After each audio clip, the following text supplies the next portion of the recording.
right, let's adjust the camera a wee bit. Let's actually get this light going. Wow. Ugh! All right, I'm gonna pull the chat up and then I'm gonna get this light figured out. And then we're gonna learn about pH. And hopefully it can be fun. And then we're gonna learn about pH. There we go.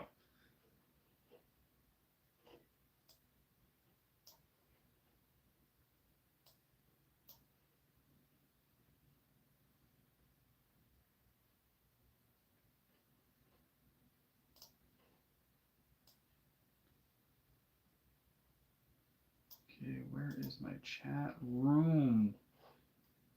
We're having problems with the chat last time as well. And I was not able to find it.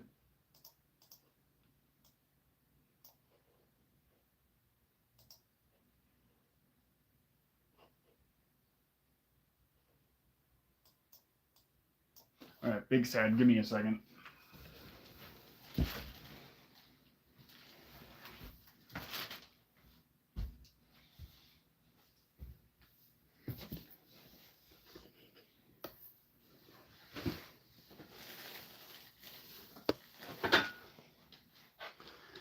I had all this time to prepare. You'd think I would be up and going. Don't you know? All right. Here's my chat. I'm gonna type something in here just so I can find it when I go to minimize that window. But we're gonna go into pH.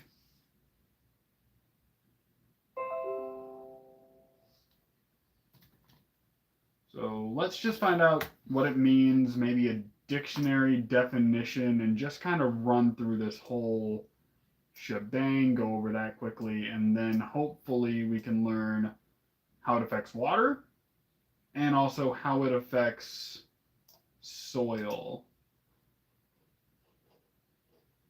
The first time I ever did this, I swear to God, I was able to get it up, no problem. That's what he said. But today, this shit wants to give me difficulties.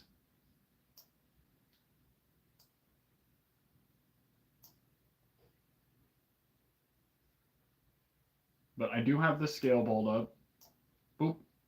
All right, and it goes from 0 all the way to 14 is the pH scale.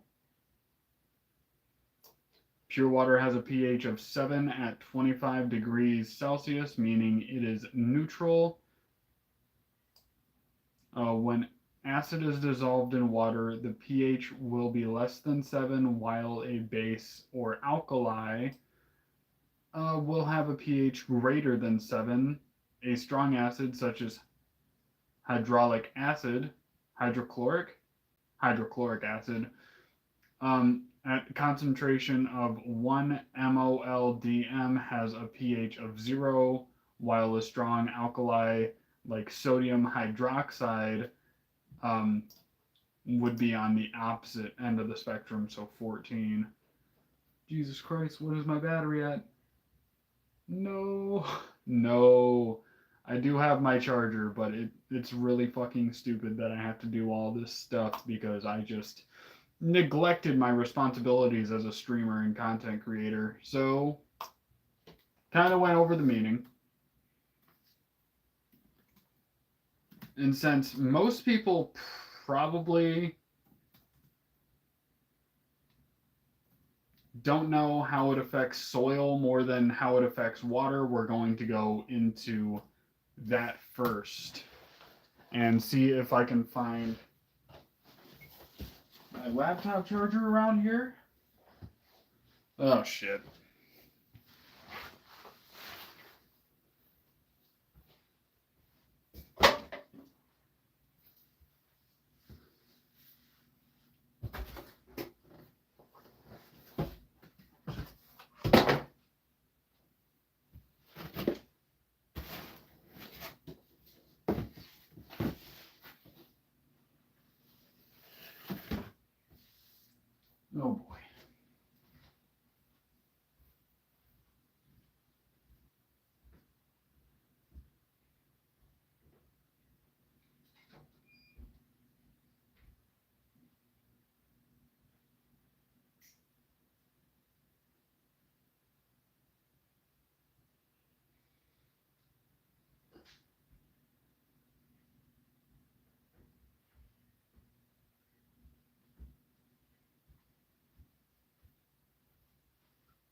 Very bad luck in my search. Very bad luck in my search. But, you know, this says I should have about 51 minutes left, and my streams are normally a half hour. So let's just kind of breeze through this. Soil pH affects the amount of nutrients and chemicals that are soluble in the water, and therefore the amount of nutrients available to the plants. Um, some nutrients are more available under acidic conditions, while others are more available under alkaline conditions. So it actually has to do with the nutrients in the soil getting dissolved into the water to then be transported to the plants. So that's important to know.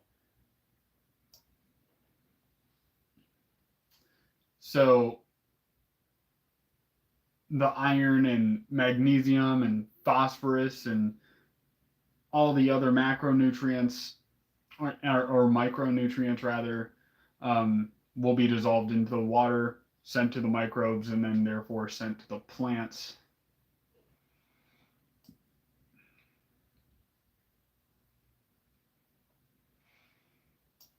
How does soil pH affect plants? The pH level is not the only aspect that has significant impact on the plants. The soil temperature, moisture, and nutrient content are also very important. But before changing the soil to meet the requirements, your plants, blah blah blah article.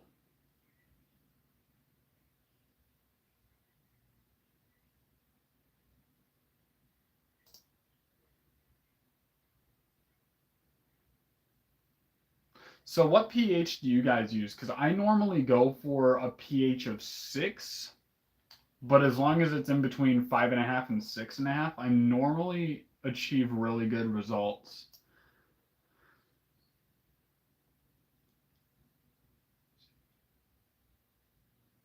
Plants can show symptoms of nutrient deficiency, which is often related to the plant pH or to the pH of the soil. This article explains basics of soil pH, its effect on nutrients, and general health of plants. So maybe we'll also get into other ways we can creatively change the pH of the soil going into this.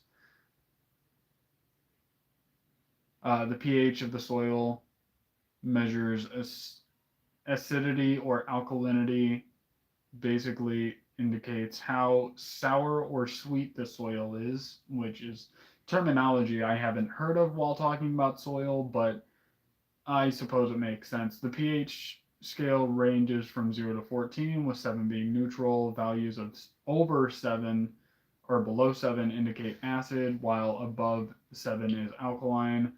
Let's see if we can get into something different. Significance of soil pH nutrition. Kind of went over that. They got a chart here. Soil pH, ornamentals, fruit, vegetables. So basically things you can grow in the different pH, which I suppose could be interesting if you guys are growing things other than medicinal plants, which I can list a couple of things. Acidic, 4.5 to 6.0, which is kind of in common with our plant. I probably wouldn't venture as low as 4.5, but definitely up to 6.0. We can achieve that. So azalea, camellia, erica, what are ornamentals? Because none of these sound familiar. But so under the fruit we got blueberries and cranberries, and we have vegetables. It would be potato growing in that acidic area. And for the alkaline, I'm not going to go over the ornamental. Oh, we got sweet pea. That one I know. We got ivy, and then the rest of those I haven't heard of. And for fruit, we got melons, and for vegetables, we got beetroot, leeks, and spinach. So that would be in the alkaline side of things. So the 7 to 8.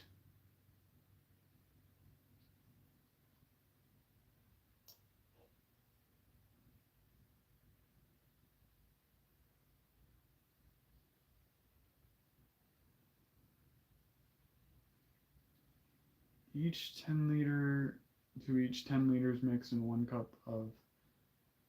So this is talking about a good iron compost. So moisten compost, cocoa, peat, or animal manure until just wet. To each 10 liters, mix in 1 cup of iron sulfate.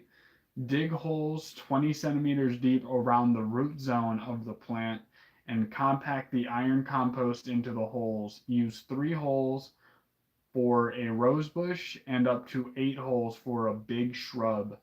The roots will grow into the organic matter, and the treatment lasts for several years. So if you're trying to get high iron, this article might be something to look into. And I just looked up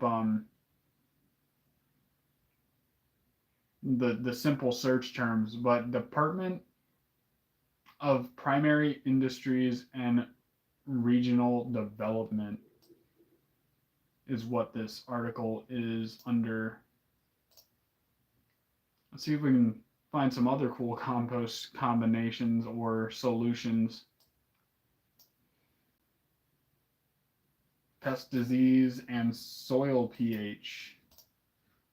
Strong and healthy plants which get sufficient water, nutrition, and sunlight will build up a natural resistance against pests and disease, which makes sense. Healthy plants are definitely going to fare better when it comes to any kind of threat. It therefore pays to keep the soil pH around neutral to avoid certain nutrient deficiencies, which will weaken the plants and make them more vulnerable to pests and disease attacks. So this is implying try to keep it kind of in the middle. It does say neutral here, but as we just went over, some plants just won't do super well if that pH is too close to the middle. When and how to test your soil pH. So this is probably going to be more for the outdoor growers who put plants directly in the ground. There's nothing wrong with that. Nothing wrong with that at all. In fact, I plan on doing that this year. One second, I'm trying to make this window a little bit smaller so I can read your chats in full, but at the same time have a little bit more room to actually read. Because in case you haven't noticed, I need as much help as I can get in that area. So test your pH. When and how to test your pH. Back on track. Test your pH in autumn when the soil is relatively dry and it is free of excessive organic material. This will give you some time to do adjustments if needed. When sampling, follow these guidelines. Do not mix different types of soil and sample into clean containers. Do not sample after heavy rain or after watering. So you're going to want your stuff to be relatively dry again. If you have applied fertilizer, wait 3 to 4 weeks for the soil to adjust. Take the soil from the top 20 centimeters with a trowel, spade, or auger to avoid weeds. And avoid weeds and plant roots in the sample, which I could imagine would be pretty difficult to get a sample like that. But I guess if you like sift your stuff through like your hands or like some kind of tool, like a filter, to kind of get that out and get a clean sample. Select at least 5 random spots in the area to be tested and mix the soil to get an average reading. Take about a cupful as a subsample.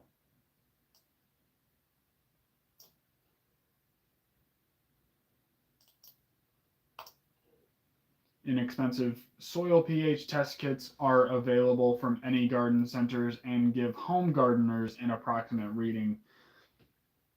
If you want more accurate results, you can send your stuff off to the lab, which they have linked here. So if you need your stuff to be tested, look up this article. I said the organization's name earlier, so rewind the stream if you absolutely need to.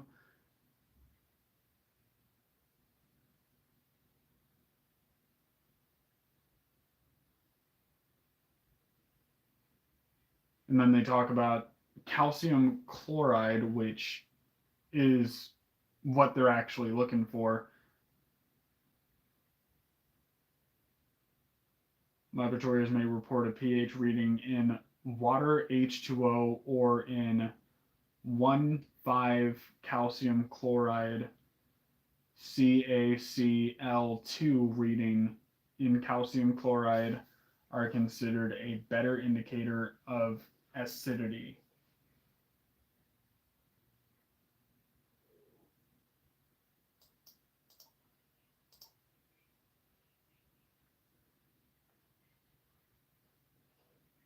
Changing soil pH,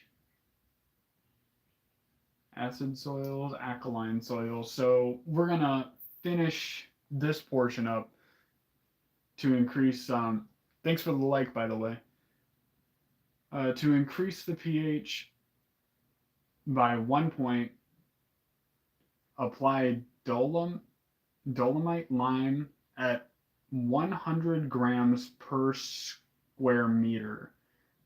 In sandy soils and up to 250 grams per square meter in clay. The effects to notice. Wow. The effect is noticeable after 2 to 3 months. So that's really going to take some time to adjust your pH. I'm sure the alkaline isn't that much different. To decrease the pH, iron sulfate is available from nurseries and hardware stores. Follow the label instructions for the correct rate. Compared to lime, the effect is immediate. Wow, so it is very different. If you need to raise your pH or to decrease, to make your soil alkaline, you get that iron sulfate and it works immediately. So that's pretty interesting. I think most of us are familiar with water. If you guys want me to go more into water, I could definitely do a pH video. Just let me know in the comments below. We haven't been going for 18 minutes. How's my battery doing? Oh, my battery saver is on.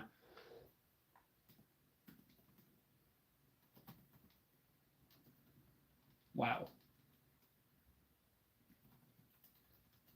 Jesus Christ.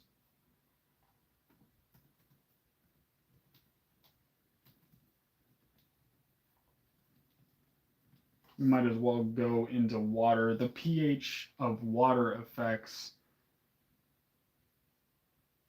biological availability of chemicals such as nutrients, phosphorus, nitrogen, and carbon, and heavy metals, lead, copper,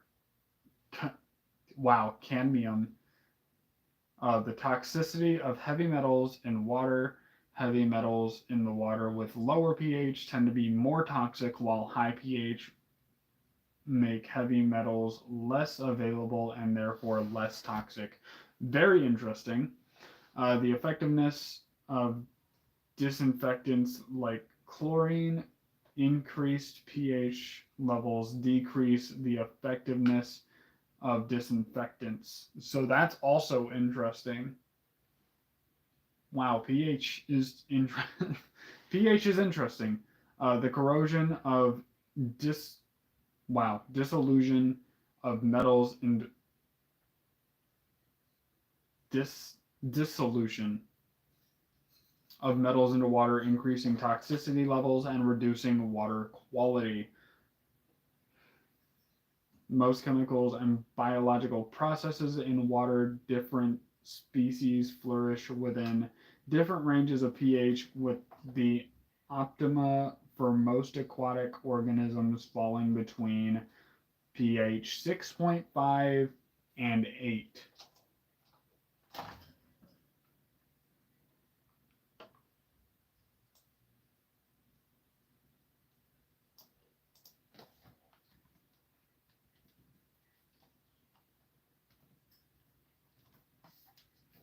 How does it affect water for plants?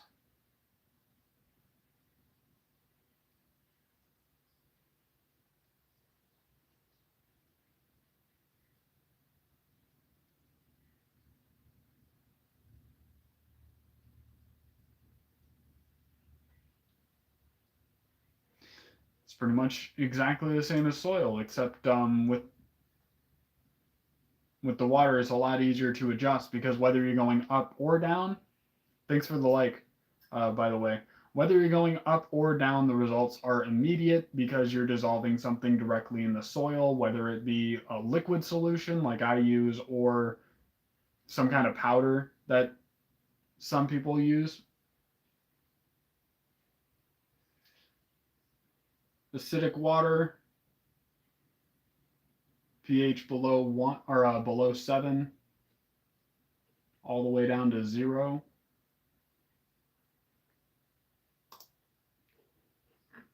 How to adjust water pH for plants.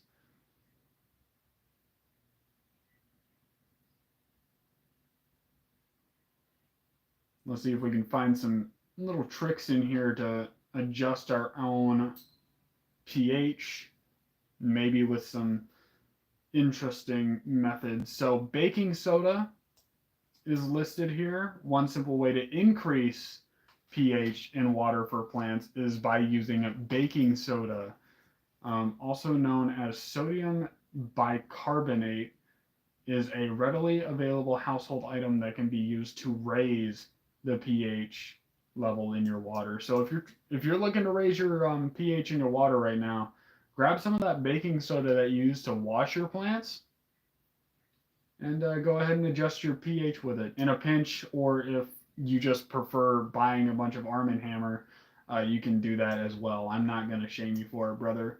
We got lime and limestone, which we could also use to adjust the pH in our soil, um, like we went over previously. Another method to increase, okay, so this is also increasing the pH in the water, is by using the lime. Limestone contains calcium carbonate, which can help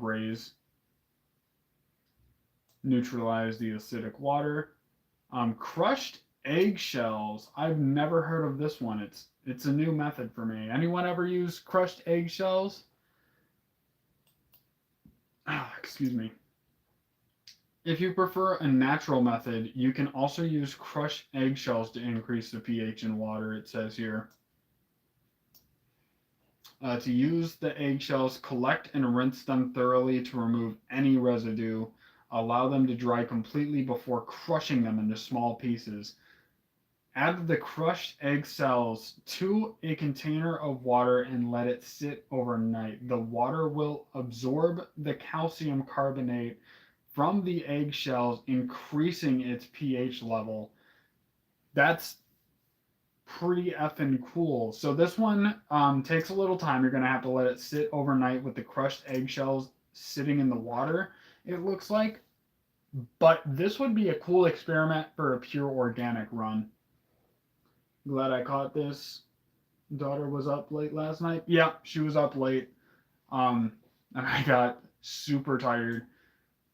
Taking care of a daughter is a full-time job, and when you got two parents who work a full-time job and a daughter who sometimes doesn't know when to quit partying and boogieing and shimmying, sometimes you end up with late nights full of actual responsibility rather than streaming and talking to your friends on stream. We got wood ash, which will also increase your pH in your water. Yeah, I'm super grateful for them, man. If I didn't have them like on the reel, I wouldn't be doing any of this, man. I wouldn't see it as worth it. I would have lost my mind a long time ago. To use wood ash, collect the ashes from your fireplace or wood burning stove and mix them with the water. Stir the mixture well and allow it to settle for a few hours. So it's not specifying so far how many hours. The resulting solution can then be added to your watering can or irrigation system. Be cautious not to use too much wood ash as it can easily raise the pH level too high. So this is one you got to be really sensitive about. And Nimbus, thank you for chatting tonight. Definitely appreciate the company. How to decrease the pH in your water for plants. So this is going to be on the decreasing side. Get a little bit of acid going in here. Peat moss. Decrease peat moss. And let's see if there is to use peat moss. Simply place it in a mesh bag or nylon stocking and submerge into the water you wish to lower the pH of. Allow it to soak for a few hours or overnight and then remove the peat moss. So this one will also take a couple hours, but since peat moss is organic matter, you could use this as a opposing side to your eggshells and have it be an eggshell peat moss battle of the pH. Allow it to soak for a few hours or overnight, and this is another overnight one, so it's going to take a little bit of commitment, a little bit of time. The water should now have a lower pH level suitable to your plants. Rainwater. If you have access to rainwater, it can also be an excellent option for decreasing the pH of water for your plants. Rainwater has naturally lower pH due to its exposure to atmospheric carbon dioxide. Collecting rainwater and using it to water your plants can help maintain more acidic environment. However, keep in mind that rainwater may not always be available or practical or legal in a lot of places. During the dry season or in areas with limited rainfall, so always have a backup solution if you need it. So I guess you could just not buy peat moss and go with the rainwater, and that would be a way better solution in my opinion. Sulfur, which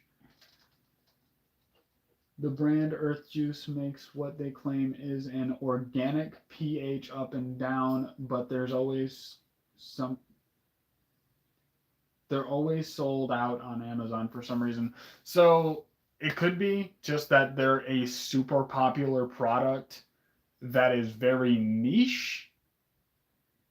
So they might just honestly not have a lot of supply.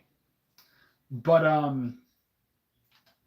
I would have to look into it more before like my my brain just wants to dig into it and make a bunch of assumptions and guesses. But that would be a little bit irresponsible of me to do live on the internet to slander a company that I know nothing about. But I could look into them more. What you said the brand was brand Earth Juice. Organic pH up and down. So does that come in like a liquid form or is it like a powder of some sort?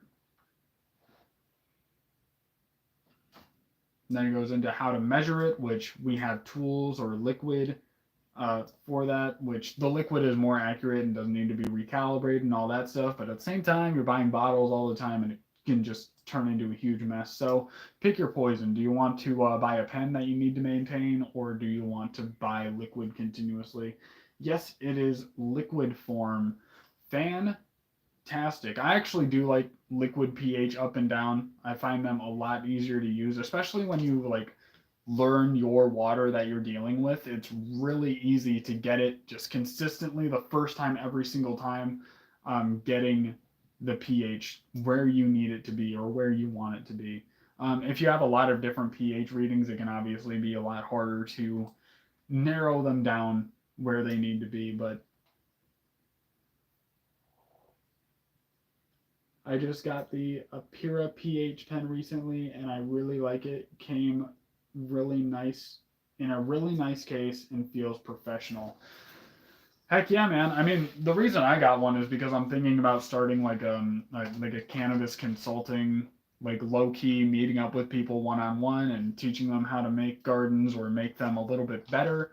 or more optimal, or come up with a general growing plan that's going to help suit them, just so it's not as daunting getting into growing or maintaining what you already have. Um, so I got a pH pen, and I think I might have already destroyed it because I let it dry out. So now it reads the pH really slowly, but I think it's still accurate. Um, but my pH for my tap water does come back really high. My buddy Chance's parents do that for a living, actually. That's really cool, man.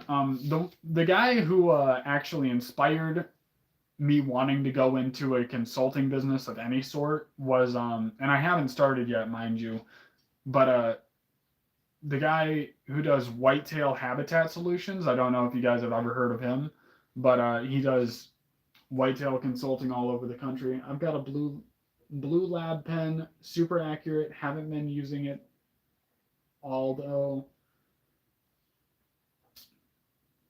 I'm running Build a Soil, Living Soil, just water, and the soil will buffer the pH. Yep. So yeah, you can obviously have soils that buffer the pH and make it a lot more forgiving and can put it right where it needs to be. And I enjoy the simplicity of that.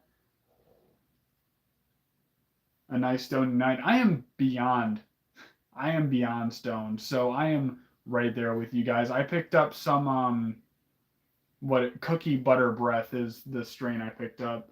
Heard nothing but good things about Blue Lab and their products. I also use Build a Soil. Love his content as well. Yeah, I haven't watched a whole lot of his content like purely. I've watched a couple videos where he's like drying things and talking about his drying environment, but I haven't really looked into the soil a whole lot other than his episodes he was on with Mr. Grow It, which I submitted an application to be on his podcast, and it doesn't mean anything. It doesn't promise a spot or anything like that. But I sent him a few ideas, and I'm hoping I can make it on there. But with Build a Soil, I do want to run some of his stuff because everything I've heard from it, I watched his episodes, and he seems down with it, man.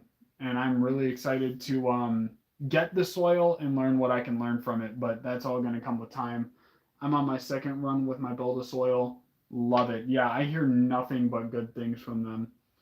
I like how real he has a deep understanding of cannabis cultivation all around. He also lives close to environment. Wow. Lives close to his environmental tips. I appreciate the kind words, Nimbus. I really do. Yeah, the only reason I have what some people would describe as a deep understanding of cultivation is just because ever since like I graduated college, I pretty much have been obsessed with the mission of getting into growing and just wanting to do more for the plant. Because ever since I was like a young wee lad watching my dad grow plants just in many different rooms in our house. I think we had two growing rooms at pretty much any point. We were living in my main house, my main, what I would say was my main childhood house. And I learned a lot about the plant just asking questions and the things it could do for people. What's everyone growing currently? So I have 7 plants in my closet. I have a purple Ferrari from Future Genetics. I have 3 White Widows, which I hope will be a lot more of a variety and then just growing a single one. Same here. My old man used to kill.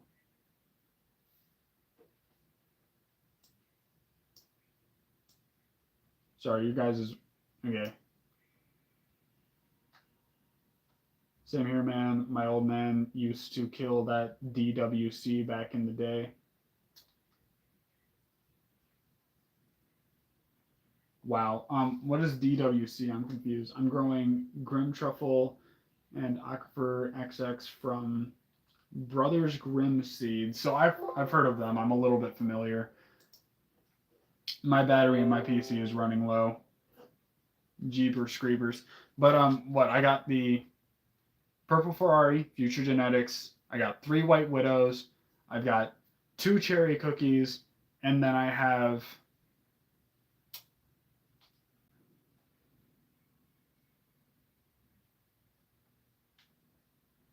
I am growing in soil currently.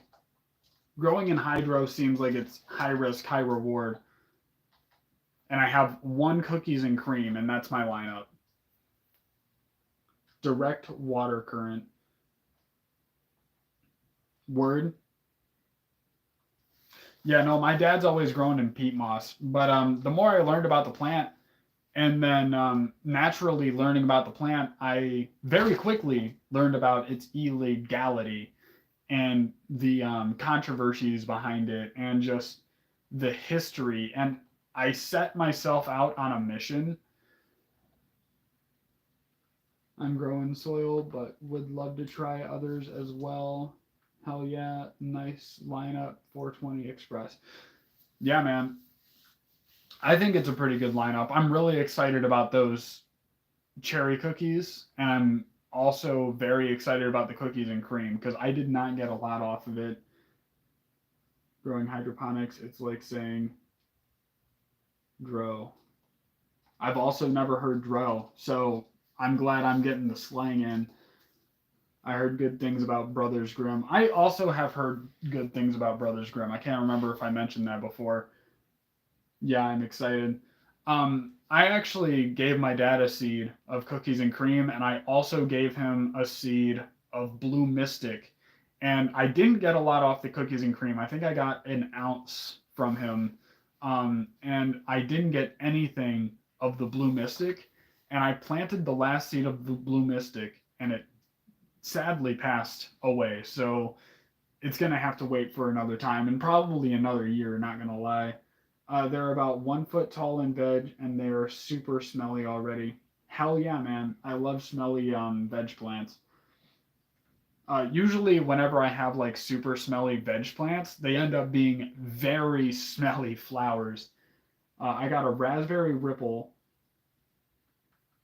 1 and 2 going in the same 5 gallon living soil under a 400-watt ion board. Very cool setup, Nimbus. T-Flow, I'm running Sin City Seeds, Scrumdiddlyumptious, and Strawberry Gelati, probably week 7 of flower or so. Frosty AF. I'm glad to hear it. That sounds awesome. I might actually look into those genetics just because it's fun to say. Mars FCE 6500 in a 4x4. What brand of tent are you using, and what kind of soil are you using, man? And did you say?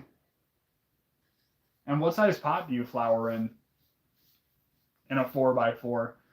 I'm getting into the smaller grow spaces and experimenting with limiting how much space I have, but still trying to get a good yield out of what I am growing. Strawberry Gelati is definitely my kind of smoke. Infinity Tent, Build a Soil, 6 or 7 gallon pots.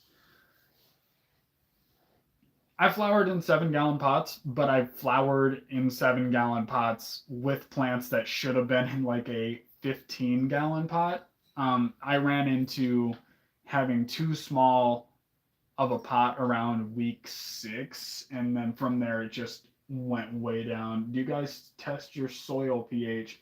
Um, I have not, but my plants also aren't telling me they have problems other than like heat, a little bit of overwatering, and maybe some wind stress, but that's pretty much it. Yeah, I don't know how I feel about the pens for the soil pH, honestly. I'm just kind of gonna plug it in and take its word for it basically, is the point I'm at. Oh, 6 7 gallon pot. Oh shit. 6 7 gallon pots. I could not imagine. I have 7 1 gallon pots in that closet, and the closet is a 5 by 2, roughly. And I could not imagine having 6 7 gallon pots in there. Like the size the plants would have to be. I guess for actually what you're doing, the living soil, it's not that crazy, but for what I'm doing, the plant size would be enormous for that space. Maxing that space out, hot dang. Hell yeah, man. That is what we are about. Are you using a trellis net? Possibly? Little screen of green action? Yeah, or are they smaller plants? Like, are you really maxing that space out, or are you like just growing a bunch of sample phenos? I've done half gallon, 1 gallon, and 3 gallons, but haven't experimented with anything bigger. I noticed a big difference from the half gallon from the 3 gallons. No trellis, top most of them. Solid. Um, Wayne Brady, what size space are you growing in? Because I've never heard of anyone flowering in a 3 gallon pot unless they like have like a micro space. That's solid. Yeah, no, that for T-Flow, that that setup sounds crazy. 6 foot by 6 foot by 7 foot. Yeah, I would definitely what you got 6 feet of space and you're growing in 3 gallon pots. So you're growing. I have a few plants in that tent. I flower in 5 gallons. Wayne Brady, you should at least try 5. If you've been doing 3 this whole time, or you've been moving your way up, try a 5. And if you really want like to be ambitious, go for 7, even if that means you need fewer plants. Because I feel like 7 is kind of the sweet spot when you're talking the micro side of things. Like if you're not going outdoor or you're having to like limit what kind of space you're dealing with, I would go for a 7 just to give your plant that little extra edge and maybe even a little bit more veg time to get a higher yield. I got about 4 to 5 ounces each plant. They don't get bigger than about 5 feet tall. How long are you vegging your plants for? Or do you grow autos? Because that would explain a lot. I'll do 7s next run just for that extra battery. Yeah, man. I think I'm going to have to actually stop at 5 just because I have so many plants in there. But if I can make 7, I'm going for 7. Insanely good at Nimbus. Okay. Are they doing good? Stalking some of them up, falling over. Oh, staking some of them up, falling over. Been there, man. I actually recommend tying them up before they even start falling over. But yeah, if you don't see it coming, you don't see it coming. There's nothing you can do about that. I got about 4 to 5 ounces per plant, 2 to 3 months of vegging, depending on the plant. I'm very new to this though. That makes sense, man. That makes sense. What you're saying? 4 5. They don't get. They don't get bigger than about 5 feet tall.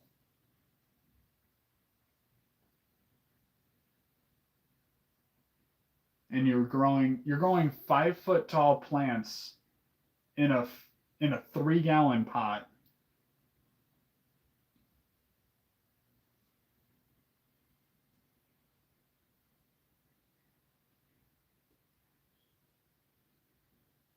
I've heard pH down really hits the microbes. Okay, so this is an important chat right here. So Nimbus, I've heard pH down really hits the microbes hard, and it be bad over time. So with the whole microbe thing, you have to look at it like oh, my laptop's blinking. With the microbes, you're gonna have to look at the sheer population density of the microbes because it's extremely immense. There's a book called Teeming with Microbes, and if you've never read it, either pick up the book or listen to it on Audible. It's fantastic, but pH down or pH up, I'm sure, will damage your population temporarily, but once it disperses and becomes less intense for those microbes, they do repopulate rather quickly. I mean, they're single cell organisms. There's thousands of different species, possibly hundreds of thousands of different species of them. You've recommended this book before and you need to read it. Yeah, it's a very important book because it's written by someone that's so much more intelligent than me on this topic. Um, but they do repopulate fairly quickly. They can reinstigate themselves very quickly. So the bad over time, I assume it would have to do with frequency of actually using pH down or applying it into the soil too much. But if you use too much pH up or pH down, um, it can increase your ppm, I'm sure, or something crazy like that, and just throw everything out of whack. But microbes are robust. They do repopulate very quickly. I do like fish mycos and various microbe colonies just because I do pH my water. So I like to have that balance, like you're speaking on. Organic lemons is how I lower, or is how I pH down. No issue so far since I started. Yeah, no, that can definitely work. Like lemons, what you're saying, organic lemons, you can use lemon juice as a liquid solution. Uh, Basically, I'm sure citrus just in general will work if you use a lime. I'm sure that would actually work. But yeah, using microbes and the microbe additive definitely is going to help you with the recouping process. And even in, wow, let's collect our words and then say them to the camera. Basically, what you're going to look for is a biodiversity when you're introducing supplemental microbes, and that can also be beneficial for your plants. So, even if you weren't doing the damage you assumed you were doing, I think it would be a very great thing to introduce to the biomass of your plant's soil. That is a very close to what I was trying to say paragraph. Citric acid doesn't have the same properties as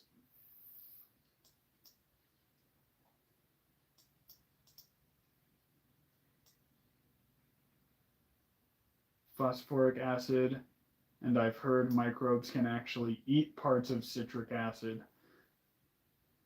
That's interesting, and I'm sure they can. Just like they can eat sugar, but our plants don't actually get the sugar from what I know, because they have to make their own through photosynthesis.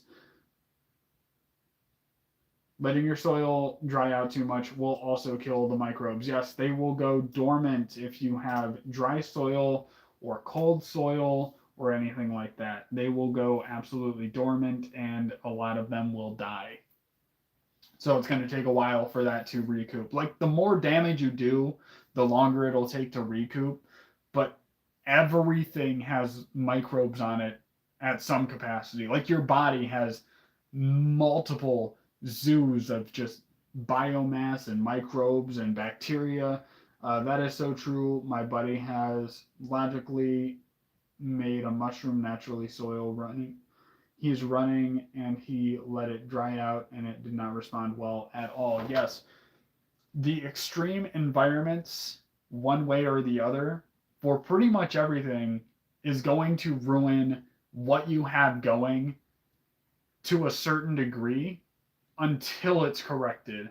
And you'll find that constantly throughout the entire gardening process. A couple people, I'm not going to name any names. I don't dislike any of these people if you see them.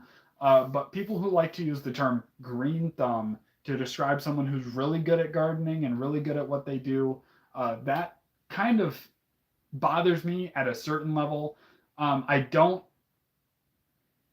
dislike taking the stance that you have a green thumb because it is something that's achievable, um, and it's a good pride and badge of honor. But I specifically get upset when people claim to not have a green thumb. I'm gonna take a minute to read chat again. So mushrooms. I use Trinity by Roots Organic. It's a yucca, Q, and molasses, so it's fantastic for wetting agent and microbe feed. Really good stuff. I use Roots Organic Uprising line for my feeding. Great products. I really love all the new product drops and recommendations that I get in chat. That's also another rich thing that comes with live streaming, and I really appreciate you guys participating and just taking part in the community. I really appreciate it. Roots making great stuff. I throw their microbes charge in teas. That's actually one thing that I haven't like used. One of those things. One is hydroponics. Another is Screen of Green, and another is supplementing microbes, which I need to. I really should look into that and pick some up for sure, but it's just not something I've done yet. Do you guys have any recommendations for supplementing microbes? I know a couple were mentioned in the chat, like Mycos. And I know I've seen a couple bottles before. The results are banging. Heck yeah. Hey, as long as you're getting banging results, you're going to get no complaints from me at all. Man, I'm just here to kick it, make friends, and spread positivity. I appreciate you for going live and bringing us few together to all talk about this. It's an awesome subject. Yeah, man. I'm passionate about pretty much everything gardening. Mycos is good. Rootwise is the shit. Great. Wow. It's cutting off the chat with the little emoji at the end. Great White, you can't really go wrong. Yep, I've heard a lot about Great White. I've never heard anything bad about their products other than they're a little bit pricey to be buying all the time. But hey, they're microbes. I've seen them, haven't used them. Fantastic.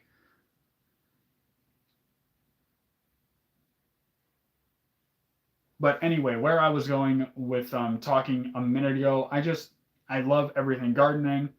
Even yesterday, I went ham on the seed section at Walmart and just bought a ton of seeds. I plan on having a big garden this year, and it's going to be great. Believe me. Yeah, I'm just looking forward to this year. It's going to be my first full independent gardening year. So is Rootwise Sheesh.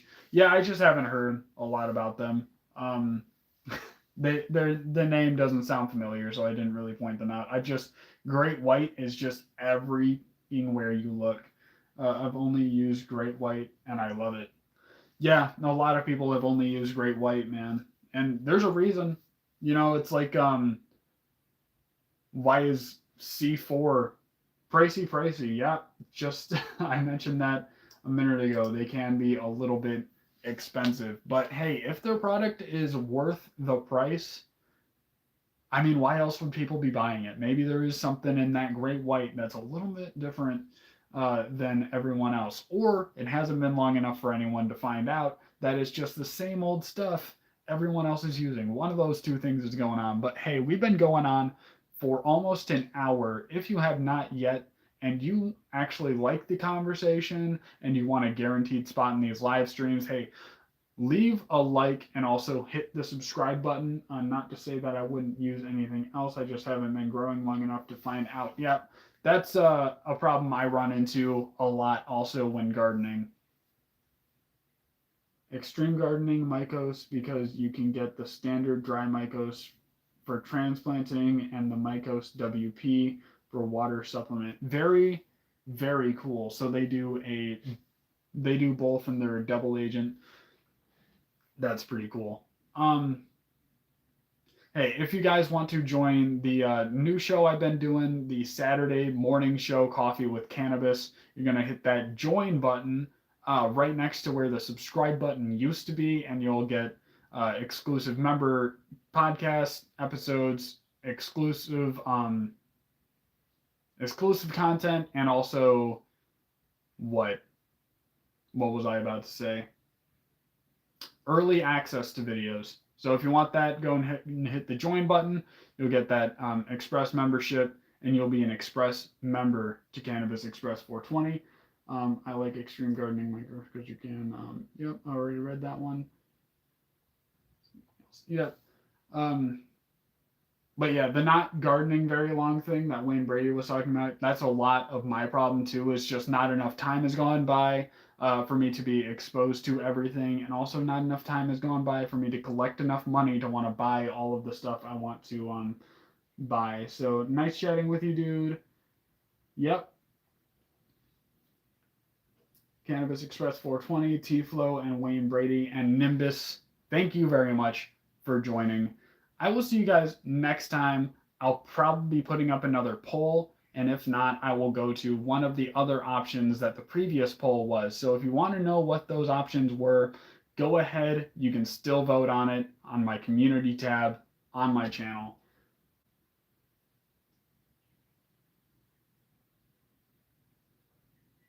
Yep, I have had a great time with you guys as well. Thank you for joining me. This has been Everything PH. Take it easy, growers. I hope everyone's runs go super well, and I hope they end up better than you even expect.